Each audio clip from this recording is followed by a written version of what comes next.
Sabado ngayon at walang kuryente ang buong bayan ng Lopez mula alas 6 ng umaga hanggang alas 6 ng gabi. At kahit na may solar panel kami ay napagdesisyonan ko nga na mamasyal dito sa Kalantipayan. May magandang pasyalan din kasi dito at matagal ko na nga itong gustong puntahan. Nandito pa nga ang asawa ko noon at gusto nga sana namin puntahan ito para mag-fishing. Kani-kanina nga lang ay maganda ang panahon, medyo mainit pa. Kaya lang ay itong labas namin na ito ay bigla namang umulan at mabuti na lamang din at tumigil din naman. Binigyan kami ng pagkakataon.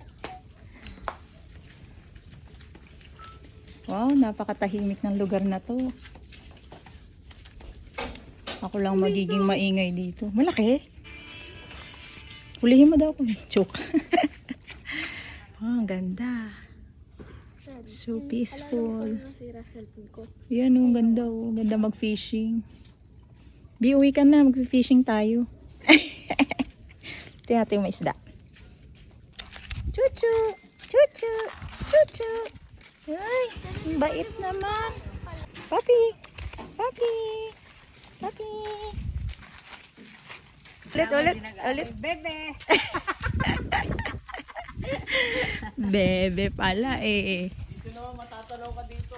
Itawan mo. Baka makagat kayo ha. Hoy, kawawa naman Miming. Miming! Dala natin sa bahay. Eh, galaw ka. Para Hoy, meow. Sama daw siya.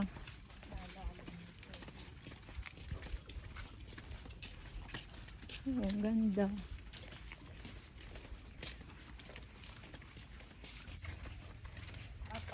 Meron nga din palang floating cottage dito na pag-aari daw ng kapitan ng barangay na ito. At pwede naman pala itong rentahan kung sakasakaling gustong mag-picnic dito sa may ilog. Punta tayo sa kaharian ng Encantadia. Siguro pag uwi ng asawa ko, saka namin susubukan ang magrenta dito sa floating cottage dahil isang magandang karanasan na naman yon para sa aming lahat, lalo na sa mga bata. Oh, sana punta nyo dyan. Wala na, dead end na. May crab yan. Kaya may butas. ang laki. Sungkitin mo. Ay, no stick. Joke lang. Hoy, tara na. Balik na tayo. Budget ay ano, malayo-layo. Maikli lang yung lakarin.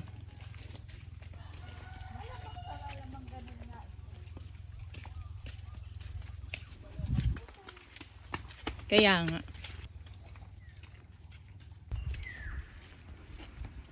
May awol. Owl. Meron ding ano yun? Manok. At dahil maikli lang naman pala ang lakarin dito, ay i-check namin kung gaano kataas ang tubig dito sa may Tara, hagdanan. baba tayo. May nakikita kasi ako dito, naliligo sila dito. Sa ngayon ay madumi ang tubig dito dahil ilang araw na nga Ano, gusto niyo nag-uulan.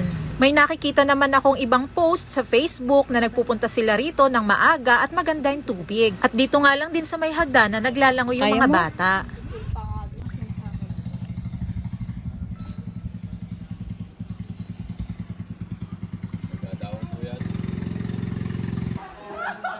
Saya naman nila.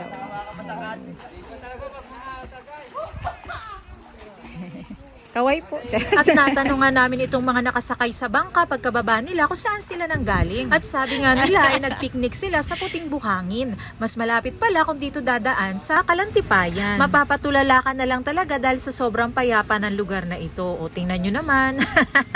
Ang daming mga tulalaers dito. Ayoko na mag-alaga ng aso. Kasi Wawa naman pag ano. mas madali ang buhay ng aso Oo. kaysa sa pusa. Let's go guys.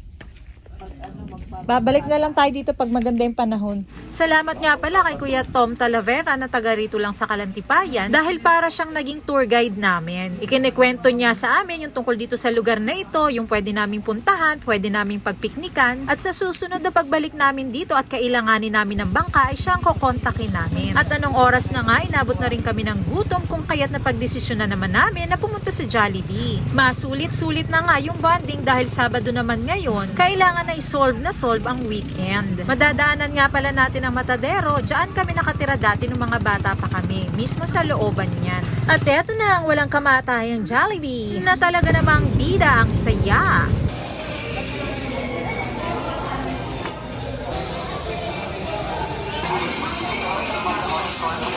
video.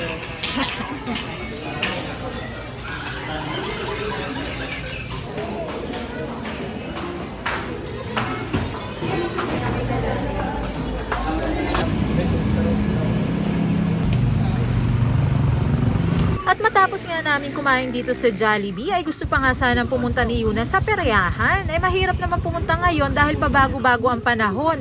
Bigla-bigla namang umuulan ng walang pasabi. Kaya naman sabi ko ay sa susunod na lamang at uuwi na kami ngayon sa bahay.